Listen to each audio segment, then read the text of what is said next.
Sabe aquela ansiedade, aquele frio na barriga antes de receber o resultado de uma prova? Aquele momento que, nossa, parecia que ia definir tudo?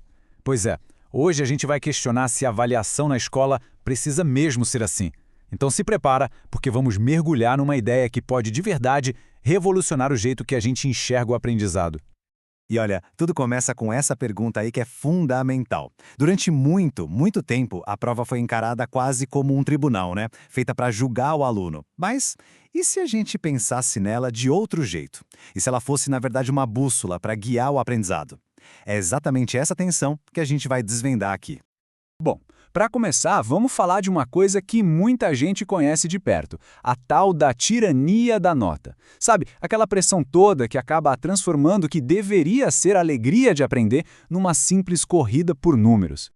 E essa ideia, né, tá por toda a parte. Pensa bem, a prova final, o boletim, parece que tudo leva para um único veredito, um carimbo que diz se o aluno é bom ou ruim. Só que essa abordagem não só gera uma ansiedade danada, como também, e a gente vai ver isso, pode acabar limitando o verdadeiro potencial do aprendizado. E é aqui que o contraste fica gritante, olha só.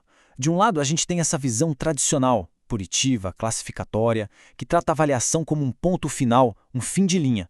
Já do outro lado, tem essa visão mais moderna, diagnóstica, de apoio, que transforma a avaliação num processo, sabe? Algo contínuo.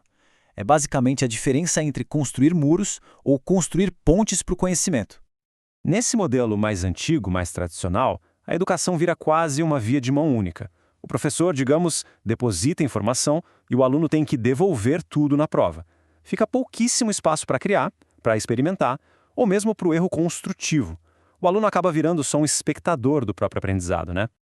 Ok, é agora que a nossa análise dá uma virada e que virada! A gente vai falar sobre o erro, mas calma, de um jeito completamente diferente do que se costuma pensar. Vamos descobrir o valor secreto que o erro tem para a aprendizagem. Então, na visão tradicional, o que é o erro? Bom, aquele X vermelho na prova é quase uma sentença, né? O erro é visto como a prova final de que algo não foi aprendido. É um beco sem saída e, muitas vezes, um motivo de vergonha. Mas e se a gente virasse essa lógica de ponta cabeça? Nessa nova visão, o erro deixa de ser um fracasso para se tornar um dado. Isso mesmo, uma pista valiosíssima que mostra como o aluno está pensando. E aí, ele vira o ponto de partida para a próxima etapa da jornada, tanto para o aluno quanto para o professor.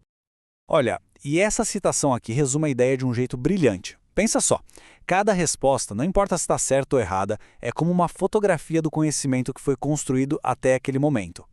E é a partir dessa foto que um novo caminho pode ser traçado. Ou seja, o erro deixa de ser um fim e passa a ser o meio, a ferramenta. Certo. Então, se avaliar é muito mais do que só dar uma nota, qual é a verdadeira função dela? Bom, segundo o material que a gente analisou, a avaliação tem, na verdade, 3 papéis que são essenciais para o aprendizado. Imagina um mapa de viagem. A função prognóstica é o ponto de partida, o que a gente já sabe antes de começar. A somativa é o destino final. O que foi que a gente consolidou? Mas a mais importante de todas, a que realmente muda o jogo, é a diagnóstica. Ela é a bússola que guia a gente durante todo o percurso. E é justamente nessa função diagnóstica que a mágica acontece. A avaliação deixa de ser aquele evento único e isolado, tipo uma prova final, e se transforma num diálogo constante. Sabe, o professor usa o erro como uma pista para ajustar o ensino e o aluno passa a entender exatamente onde precisa focar. A avaliação vira de fato uma ferramenta de navegação, não mais um tribunal. E claro, adotar essa visão diagnóstica muda completamente as coisas. Isso exige um novo acordo, quase um novo contrato dentro da sala de aula, que vai redefinir o papel de todo mundo, do professor e do aluno. Vamos começar pelo aluno. Ele deixa de ser aquele receptor passivo. Agora, ele participa ativamente, aprende a se autoavaliar, a entender as próprias dificuldades e a tomar as rédeas do seu progresso. Ou seja, ele deixa de ser um objeto que é medido para se tornar o verdadeiro protagonista, que constrói o próprio conhecimento. E o professor? O papel dele também se transforma radicalmente. Ele sai daquela posição de juiz e vira um mediador, um parceiro na investigação. A avaliação se torna a principal ferramenta dele para entender o que está funcionando ou não, e assim ele pode ajustar a rota em tempo real.